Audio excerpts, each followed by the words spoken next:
Over the past few months, my videos have been heavily focused on dynasty strategy, on those key principles that I think lead to long term success in dynasty. But strategy can only take you so far. At a certain point, you do have to pick the right players. So, in my last video, I talked about 5 young players that I'm targeting in trades. And today, I want to talk about 5 players that I'm selling, 5 guys that I just don't want on my rosters right now. Before we get started today, I just want to remind you to subscribe to the channel. If you enjoy the video, if you find my content helpful, it's the #1 way that you can show me that you can support my work here on the channel, and it's absolutely free. So if you could do that for me, I would greatly appreciate it. And speaking of things that are free, the Pure Potential Discord server is off and running. I introduced it in my last video if you missed that. And now we've got over 120 members in the server. We're discussing trades, we're discussing strategy. We've got a little startup going with some of the members. So it's a good time. I'll put a link in the description to the Discord server if you want to jump in. That's totally free, and I'd love to see you in there. So today I will be talking about my top sells at each position, plus a bonus player at the end to get us up to 5. And for me, these picks today are all about cost, the perceived market value of these players based on their startup ADP and also their fantasy calc values. I don't think that any of these players are bad, with possibly one exception, but in Dynasty, good enough is just not good enough. Our rosters have a limited amount of buying power, and none of these guys are offering you enough bang for your buck at their current costs. So starting at the quarterback position, let's talk about Jared Goff, who right now, according to Dynasty Data Lab, is going at the 406 as the QB 17 off the board. He has finished as a low end QB1 each of the last 2 seasons. He was QB 11 last year at 17.8 points per game. He was 9th in the NFL in pass attempts. He was 2nd in passing yards and 4th in passing touchdowns. So he had a very good season throwing the ball. I think he's in a good offensive situation in Detroit. Ben Johnson, obviously a good offensive mind. I tweeted out a couple days ago that Jared Goff is possibly the worst pick on the board in startups right now, and I unsurprisingly got some pushback on that. A lot of people pointing to his back-to-back QB1 seasons. He's finished in the top 12, and yet he's going at QB 17. How could he be a bad pick? My issue with Goff is that he is pretty maxed out at what he's doing currently, right? Like he isn't a Patrick Mahomes type of passer. He isn't a Joe Burrow type of passer. Like what he's doing right now, 30 passing touchdowns, 4,500 yards. That is really, really good stuff. But because he doesn't add anything on the ground, he just doesn't have access to that top 5 sort of ceiling. He scored, like I said, 17.8 points per game last year. He has one career season in 8 years over 18 points per game. And that is just not a ceiling that I want to invest in at the cost of a 4th-round startup pick. I think players that have high floors and low ceilings are typically overvalued in Dynasty. And I think this happens because people just assume that what he did last year is guaranteed for next season and the season after that and the season after that. And that's not the case. What we saw last year from Goff was basically like his 90th percentile outcome. Like the only way he can really play any better than he did last year is if he has some kind of random, unpredictable spike in touchdown rate where he goes from 5% up to like 7%, and then maybe he gets you 36, 37 touchdowns. But there's no basis for that. There's nothing we can point to and say, this is why this is going to happen. He's a quarterback going into his 9th year. He has never had a touchdown rate that high. The Detroit Lions didn't add anything this offseason. If anything, Ben Johnson leaving down the road is really the biggest thing that could change, and that's a negative change. So it's not that you just get this locked in low-end QB1 every season, which even if that was the case, I still wouldn't be excited to click him there. But that's not what you're getting because there is variance, and the variance can really only work against him. There isn't much that can work for him in having a higher end outcome. So the variance hitting would be like more rushing touchdowns than you expect. And then he ends up being a high end QB2 or even a mid QB2. The other issue is that I just don't see how his dynasty value can rise anymore. So if he just keeps doing what he did last year, season over season over season, he's just going to go down in value. Like you can look at Dak Prescott, who's less than 2 years older than Goff. He's coming off of a 20 point per game season, far more impactful last year than Jared Goff. He's going lower in startups than he was a year ago. He's going like 6 spots later from the 301 to the 307 from one year to the next. But that's having like a truly league winning type of season. Goff's not doing that. I think he's unlikely to even maintain this value a year from now. I think he has no shot of becoming more valuable in dynasty startups. So you're buying a player who is at their ceiling in terms of their dynasty value and cannot provide top 5 scoring at their position. And Goff's scoring last year, 1 point per game better than Baker Mayfield, 2 points per game better than Geno Smith in a down season for Geno. You can look at guys like Stafford or Cousins who are probably going to score close to Goff. Obviously, they don't have the same longevity, but paying for that perceived longevity, that is the least valuable thing that you can spend your buying power on. Like when I'm buying an asset, I want to be buying into either elite scoring or elite value upside. If all I'm buying is longevity, I don't think that's a good investment. You look at the players within 5 picks of Goff's ADP, you have Brandon Ayuk, Rome Odunze, Devon Achane, Brock Bowers, Nico Collins. You've got over a half round later, Kyle Pitts, Mark Andrews. I would much rather be buying into the ceiling potential of those guys as opposed to trying to lock in this low end QB1 floor. For the next 5 seasons. You can also look at Drake May and JJ McCarthy, who are astonishingly going over a round after Goff in startups right now. That's where I would start in terms of a trade. If you can get those guys straight up for Jared Goff, that's an absolute steal. You might even be able to get a plus on top in certain leagues. So I would look at that. Any of the players I listed going in his ADP range, or if you can pick up significant value and move Goff into one of those older pocket passers like a Stafford or a Cousins. You can trade down into a Deshaun Watson type. There's clearly a lot of hype around Goff in certain leagues. So, push for multiple firsts. See what you can get is my point, because he just seems so wildly overpriced. If I was ranking him, he'd probably fall more into the 6th round range for me. So this is just a crazy price in my opinion, and I would not be paying it. All right, let's move on to the running back position with Josh Jacobs, who right now is the 509 in startups, the RB12 off the board. I think with Josh Jacobs, people are really remembering 2022 very fondly. They're not remembering Josh Jacobs' full body of work. So if you want to look here at his stats, he has 1 career season over 15.5 points per game. He's obviously been quite consistent because he's gotten a lot of volume throughout his career, but I think it's a mistake to treat Jacobs as kind of a safe high floor running back when he's 26, he's changing teams, he's coming off the worst season of his career. Last season, he ranked 41st in rush yards over expected. He ranked 60th in yards after contact per attempt among all running backs with 50 carries. And we could try to pin that on the Raiders just having a bad offense, but Zamir White was ranked significantly higher in both of those metrics. So I think there is something to the idea that Jacobs has been overused in his career. He was up to almost 400 touches in 2022. I think it's possible that he's breaking down a little bit. Maybe a year removed from that type of volume, he has a bit of a bounce back. But I think it should at least be factored into his price a little bit that he genuinely may have lost a step. And now he's in Green Bay on a team that is very open about wanting to run a committee. They've repeated this over and over again.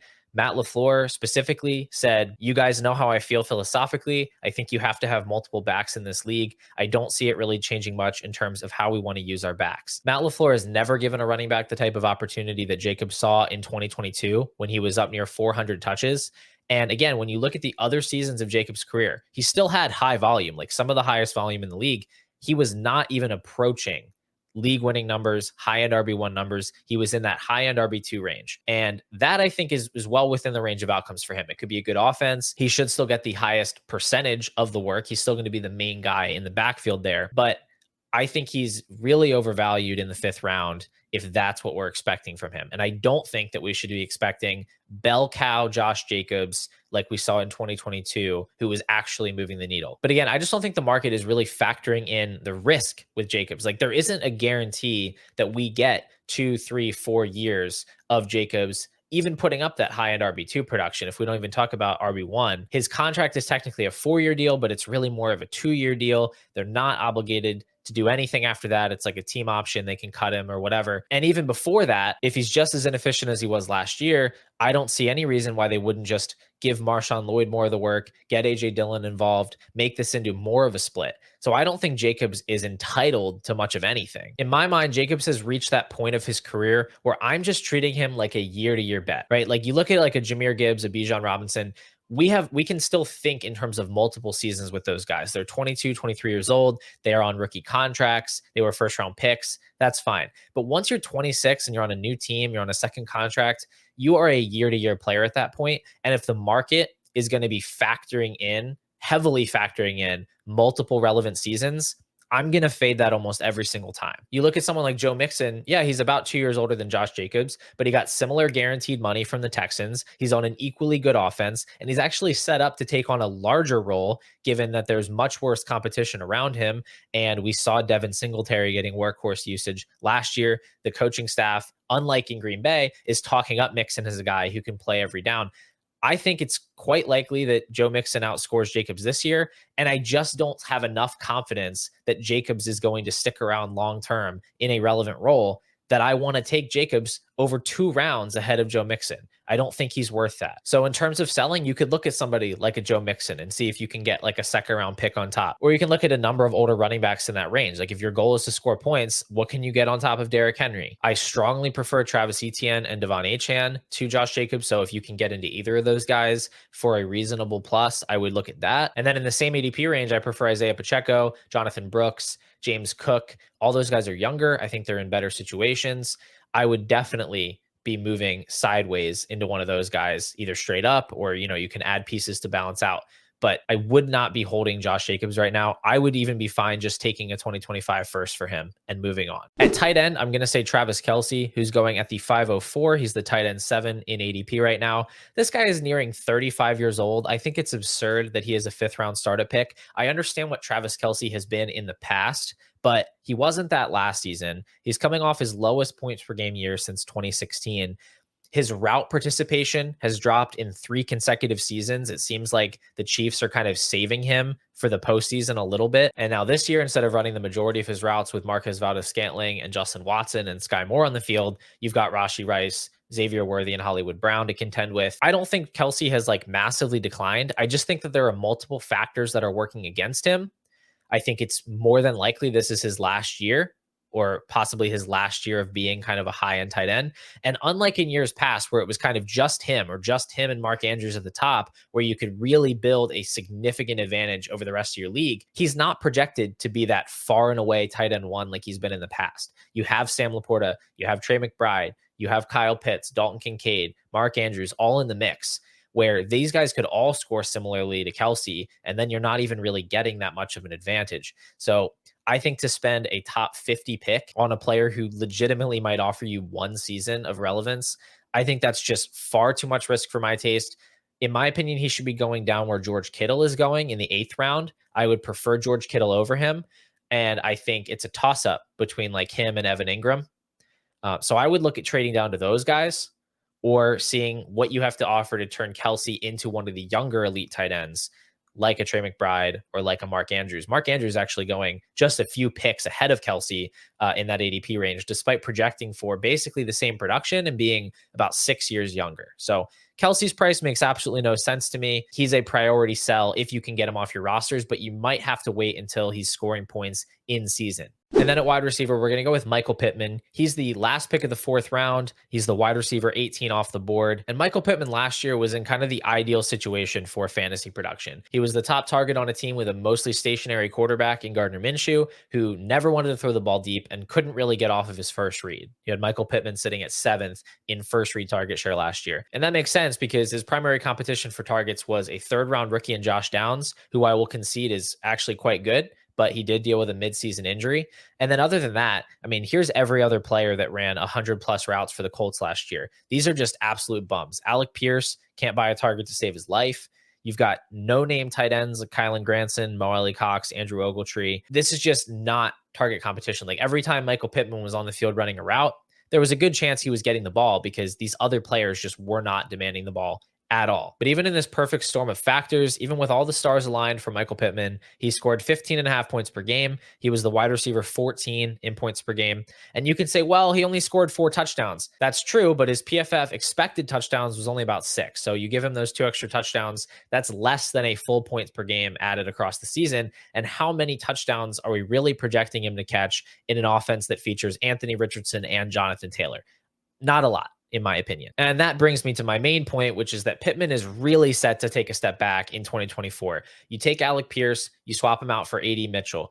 I had questions about Mitchell's prospect profile, but I have almost no doubts that he's a better target earner than Alec Pierce. He's going to be a bigger threat. And Anthony Richardson actually likes throwing down the field. So I think that siphons some work away from Pittman. You have Josh Downs entering year 2. He's garnering a lot of hype in training camp. He looks like a guy who's going to command a lot of targets. Now, the Colts ranked 18th in pass attempts per game last season, right around middle of the pack. I do not see that going up with Richardson at quarterback. Maybe it stays mostly stable, but if anything, it's going down. If Taylor is healthy and Richardson is healthy, I'd say it's more likely to go down than up. So volume's not going to help him either. So all in all, what we're looking at here is a nearly 27-year-old wide receiver whose realistic ceiling is in the 15 to 16 points per game range. And really what we're projecting this season is a bit of a step back. So I'm struggling to understand why we're taking him 4 to 5 rounds ahead of guys like Christian Kirk and Deontay Johnson, who are similar age range, also project for like 14, 15 points per game. I think he's at an age where his dynasty value is just going to steadily decline season over season unless he can dramatically exceed expectations. And I think next year we're going to see him valued much more closely to those Kirk and Deontay types than the guys he's going around right now, like the Jalen Waddles, Zay Flower types of wide receivers. So at his cost, give me DK Metcalf, give me DJ Moore, give me Zay Flowers, give me Tank Dell, give me a plus to move into like an Adams or a Diggs or an Evans. If I'm looking for immediate production, I'd rather just pay up for the guys with legit ceilings, or give me a plus to move down for a wide receiver of a similar age that I don't think projects all that much worse, like Deontay, Amari Cooper, Chris Godwin, even like Marquise Brown is way down there. He's just not a player that I'm interested in buying. And if he's on my team, I am aggressively shopping him and seeing what I can get from the highest bidder. All right, and I just want to float out one more guy, and this is more of a soft sell. And I say a soft sell because I just want you to see what's out there. I don't think this is a player you need to be as aggressive about selling. I have no issues just riding into the season with him. But Jahmyr Gibbs right now, he's going at the 208 in startups. He's the RB4. I think that's actually wrong. He should definitely be going ahead of Christian McCaffrey. But either way, I think he's going a bit high in startups. And I think I would just want to see what options there are. I think he's an incredibly talented player. I think he was an amazing prospect. I still have a lot of him in Dynasty. But I think with running backs right now, the way the market has shaped up, where there's so many running backs that are going late that project for volume, that are going to give you like a pretty affordable and sustainable floor of production. For us to invest second round startup prices in a running back, they need to be capable of like truly legendary levels of upside. And I do think Gibbs is capable of that upside. I think he has great pass catching skills. He's in a very good offense and he's super explosive. So he can provide that. But you look at the way the Lions want to run their offense, where they're giving David Montgomery a healthy share of those inside the 5 carries. They're still mixing him in a lot on early downs. I just am skeptical that without an injury, Gibbs is actually going to be able to consolidate the type of workload that he would need to do what we would want a second round startup pick running back to do, to get up to like 20 points per game. Because I think for Breece and Bijan, that's like a pretty easy path. I mean, it's, easy is relative. It's not easy to get that high, but the path for them is clear. They are going to be like every down players. They're going to touch the ball a ton, and they also get a lot of targets like Jahmyr Gibbs. So my issue with him is just that he is valued so close to those other two guys, when I think it is a lot harder for him to hit the type of ceiling that they have. So I would just see what's out there. Can you get to Breece or Bijan with a small ad? Can you trade him for Puka Nacua or Garrett Wilson? Because I do think those wide receivers are just kind of safer investments with the way that running back injuries can go, the way that their shelf life tends to be. Can you trade Jahmyr Gibbs for like a Kyler Murray or Justin Herbert? Because those players are very close in ADP. Or can you get a big plus to move to a Malik Neighbors or Trevor Lawrence? So that's really all I would be looking at, specifically those players. Can you build a trade with Jahmyr Gibbs to get into those players, potentially get a plus on top? I think that would be a good use. You don't have to tear down Gibbs into some much lesser running back and try to do that. I don't think that's necessary. Like, he is absolutely a superstar. He's an awesome player to have. He is still a foundational piece, in my opinion. Just think he's a touch overvalued, and that's a league to league thing. Just see what you can get for him. Anyway, that's going to do it for today's video, guys. I hope you can get out there and get some successful trades done. If you're interested in my Dynasty strategy videos that I've posted in the past, I'll put a link to that playlist in the description. And one more time, I just want to remind you to subscribe to the channel if you like what you see. I want to keep this Dynasty content coming throughout the summer and into the season as well, giving some in-season advice about how to maneuver your rosters, how to keep up with the news and injuries and breakouts and everything that's going on during the season. So I'm not going anywhere. I hope you aren't either. I'll see you guys in the next video.